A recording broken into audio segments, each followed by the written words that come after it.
This is an orthokeratology case where the patient prior to treatment had a little bit of against the rule astigmatism in the refraction, and after lens wear that's gotten a little bit worse.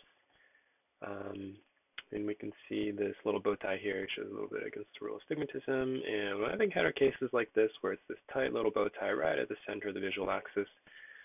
Oftentimes what I find is the patient's acuity is maybe a little bit better than I would expect for what I can measure through the phoropter relative to what the post-wear refraction is, but sometimes even 20/20, but the quality of vision isn't that good. And then with the refraction in place, things look a little bit better, but not necessarily real crystal clear and sharp either. The only thing that really seems to help improve the vision is to have the patient put the lens on, at which time the symptoms generally go away. So if those are your observations also, then I would avoid the oval optic zone. I'd agree with your assessment on that. It seems like there's something with the treatment that's inducing this, and we're not really molding out something that was inherent to the cornea. So with these cases, I will say that I have not had 100% success getting rid of this irregularity in the center of the vision. And if the purpose of the treatment is for myopia control, I have prescribed glasses for use during the day or night or whenever the patient needs it for more intense visual tasks, longer time reading or computer work and things like that.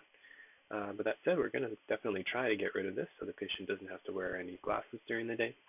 And let me bring up your initial lens design. So this is the first one that was in GSIM. The freeform lens didn't really help too much, so I think it's fine to go back to GSIM.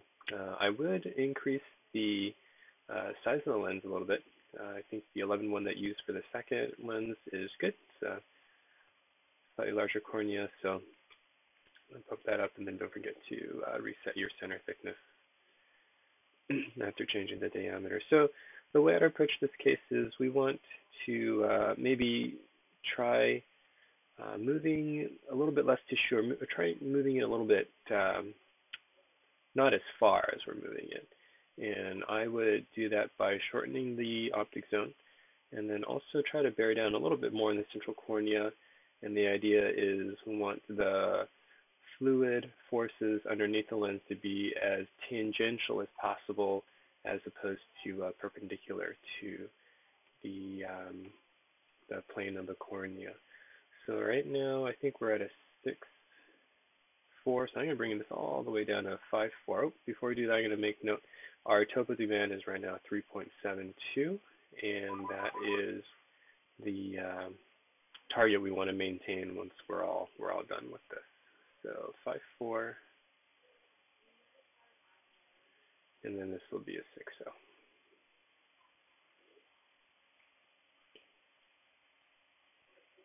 Okay, so our topo demand has gone up. I'm going to reduce that to right around a 3.72.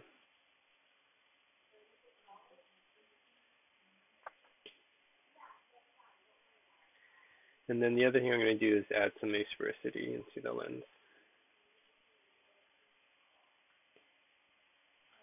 So we're bearing down a little bit more, and the fluid dynamics are applied more so as a gradient now under the aspheric surface.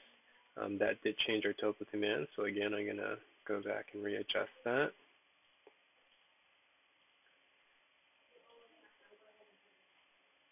And we'll go there. Now we do want to fine tune each meridian.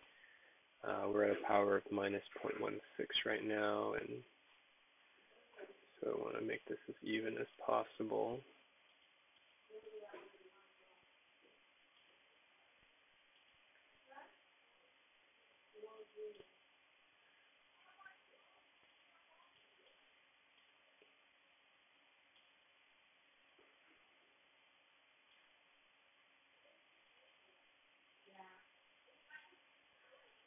Okay, so we're pretty symmetrical around, but you can see our overall topo demand has changed again, so I'm going to go back to 100% mode and bump that up to 372. Now if we swing around, you can see all the meridians are fairly even, and our average topo demand is where we started. So we've reduced the treatments zone, increased the overall diameter, and also got the center of the lens to bear down a little bit more evenly on the center of the cornea.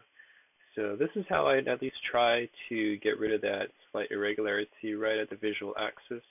Hope this helps. I have fallen back to part-time spectacle lens where, like I said earlier, but hopefully we can avoid that altogether.